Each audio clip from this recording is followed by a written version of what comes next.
gini. Saat kita mempunyai CCTV begitu banyak, tujuannya agar kita bisa memantau berbagai area, kita melakukan surveillance ya, pemantauan berbagai area pada satu sentral. Pada satu sentral kita tinggal duduk manis, hasil dari tangkapan layar-layar CCTV tersebut, kamera itu ditayangkan pada satu layar, di mana layar tersebut akan menampilkan misalnya rata-rata mungkin 3x3 atau 4x4. Jadi 2 ke samping, 2 ke bawah, atau 3 ke samping, 3 ke bawah jadi 9, atau 4 ke samping, 4 ke bawah jadi 16. Nah, kemudian itu semua ditayangkan bersama-sama itu pada DVR. Perangkatnya namanya DVR.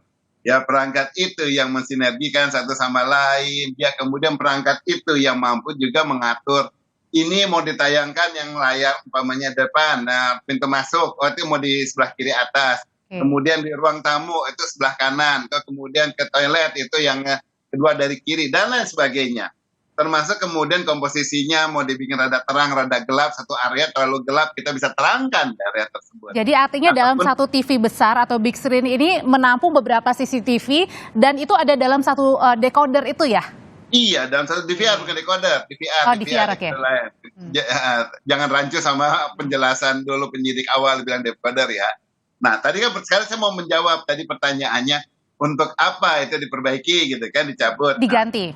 Diganti. Kalau ada permintaan diganti, berarti ada suatu kerusakan pada perangkat itu. Nah, tapi kalau ada yang satu diganti, ya semua diganti. Jadi ini maksud Abah adalah nggak masuk akal ya, penjelasan? Gini, sekarang kalau dibilang ada yang diganti, setelah anggaplah ada 7 DVR, jadi satu kamera, satu DVR. Ceritanya nih orang kaya banget gitu ya, karena kan punya ya tajir teh nih kan, nih polisi, kemudian dia punya satu kamera, satu DVR. Kemudian satu DVR itu kemudian harus ditayangkan pada satu layar lebar, yang mana semua digabungkan, sehingga memudahkan si satpamnya untuk melihat tampilannya gitu.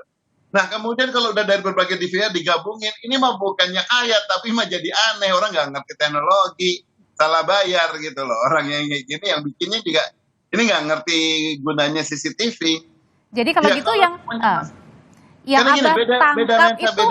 yang Abah tangkap berarti ada kekeliruan yang disampaikan oleh teknisi, karena kan ini teknisinya bukan hanya pengusaha tapi juga seorang teknisi yang mengganti DVR, Bah.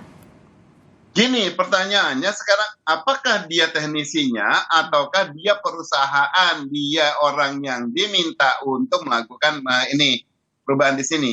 Ingat, ada pernyataannya bahwa ada WA ya, WA yang untuk mengganti CCTV. Oke, nah permintaan WA tersebut selalu dikirimnya bukan ke teknisi, tetapi kepada atasannya dulu, engkohnya dulu yang punya perusahaan itu dulu, yang punya toko. Kemudian yang punya toko nanti dia bilang, oke, saya usul si ini, saya usul si ini untuk berangkat ke sana, gitu loh, ya. Dia akan urus di situ, atau mungkin dia sendiri yang turun. Tetapi harus seperti itu dulu, baru kemudian ada teknisi yang dikirimkan. Nah, ini apakah ini teknisi yang bersangkutan atau tidak? That's the question. Ya, karena otak yang pertama masuk dan kemudian siapa yang berangkat, itu bisa lain.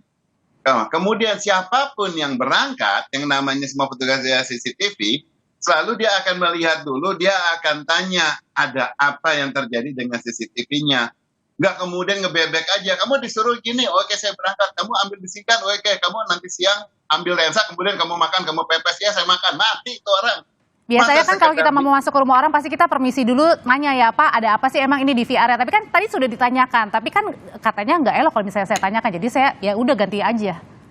Haruslah ditanyakan, karena saat dia di WA pun dia harus menanyakan, karena dia harus menanya dulu what happened with the DVR. Karena setelah dia tahu what happened with the DVR, dia akan menyiapkan semuanya, segala hal yang kira-kira berkaitan dengan si DVR ini. Apakah hanya sekedar rusak? Jadi minta ganti, terakhir kayak ini bukan diganti, ini hanya untuk sekedar rusak. Kalau misalnya suruh diganti, dia nggak mungkin diam aja, dia nanya, Pak, DVR yang mana yang mau diganti, yang mana, ini Bapak dari mana pelanggannya? Pelanggannya si ini, oh dia mau ngecek dulu. Kan DVR itu kalau mau diganti, dia mau ngecek, dia punya nggak masih seri yang sama, dia masih punya nggak kapasitas yang sama, dia masih punya nggak dengan format yang sama. Mungkin saya takut Bah, karena ini adalah mengganti di rumah dinas seorang jenderal? Gini, mau rumah dinas seorang jenderal, mau rumah dinas seorang anak bebek sekalipun, umpamanya maupun rumah dinas seorang apa ya, umpamanya petugas apapun, di sekolahan atau di mana, semuanya kontak di situ, apa yang dipasang tersebut kan dia kan harus tahu, bahwa dia harus tahu apakah ini di VR punya dia atau tidak. Seorang jenderal si X dia mengorder kepada saya untuk pasang DVD, saya bukan jualan DVD dah. Misalnya dia meminta kepada tua toko untuk dia ganti di VR, dia akan nanya, itu punya saya atau bukan? Karena bisa jadi si jenderal juga beli dari yang lain dong, ya kan?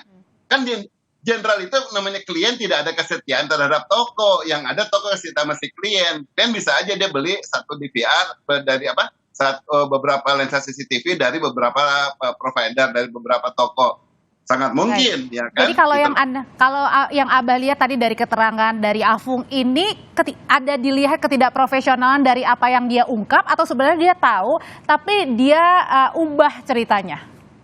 Nggak edar, dia nggak tahu, atau dia mungkin misalnya kalau disuruh berbohong jadinya dia gugup, dia mesti ngomong apa. Karena kalau dia ngomong soal lensa soal apa, kan cerita umumnya selalu yang tersebar di masyarakat, yang tersebar kemudian di media pada zaman dahulu selalu ganti DVR, ganti DVR, DVR, DVR. Maka dia gunakan kata-kata yang sama tersebut untuk sampai misalnya ke pengadilan. Padahal kalau sebagai dia tukangnya, saat saya jualan combro dan orang bilang perkedel, saya akan bersikeras, ini adalah combro, jangan diubah jadi perkedel yang lain. Gitu kan? Atau saat saya dibilang inilah misro, beda misro sama combro, karena ini adalah oncomnya. Ini logika umum ya, biar masyarakat tahu. Jadi sebagai si provider, kan dia kan harusnya mengerti apa yang harusnya terjadi dan kemudian apa yang jadi masalah, sehingga dia akan mempersiapkan. Kalau enggak hanya sekedar diminta seorang klien, dia bawa itu lensa dari ujung ke ujung, dia bawa perangkat dari ujung ke ujung, dia mau tahu ini kira-kira yang rusak yang mana. Nah, komunikasi itu terjadinya itu di awal saat di order, bukannya dia datang kemudian baru melihat tunak. Oh, apa jadi yang bisa dibilang kalau kesaksian ini tidak logis? Nggak logis. Kalau nggak logis, ini kan saksi. Tindak lanjutnya untuk ke depan, untuk selanjutnya, untuk CCTV ini, apakah harus mengundang berapa banyak ahli untuk bisa menjelaskan? Pertama, sekarang tinggal di counter. Yang bersangkutan malah dipertanyakan seberapa tahu dia mengenai dunia CCTV, mengenai istilah-istilah itu. Gitu loh. Ya, dia biar tahu teknologinya itu seperti apa. Dan kemudian dia harus bisa membuktikan yang namanya kalau satu kamera dan satu DVR, dia buktikan bagaimana dia memasang satu kamera, satu DVR, satu kamera, satu DVR. Berarti kalau itu memang yang terjadi, si tukang ini, dia itu mau menjual sebanyak-banyaknya kepada si rumah dinas ini, jadi ada 7 kamera dijual, oh harus pakai 7 DVR, dipasang 7 DVR, sehingga untungnya jadi lebih banyak, padahal nggak butuh sebanyak itu. Kan jadi aneh, itu pun jadi benar-benar nggak make sense banget gitu. Jadi namanya DVR itu tujuannya untuk mensentralisasi gitu, mensentralisasi semua perangkat tadi yang saya bilang agar mudah dimonitor. Ya. Jadi kesaksian dari hari ini Afung tidak bisa berdiri sendiri, harus ditambah dengan ahli-ahli lainnya. Terima kasih ahli digital forensik Abimanyu Wahyu Widayat atau Abah yang biasanya kita akrab memanggil untuk bisa berbagi informasi mengenai DVR yang tadi sempat juga dibahas tentunya dari sidang, di salah satunya adalah dengan saksi Afung. Terima kasih Abah. Oke, semoga amanah. Salam hangat, jabat erat.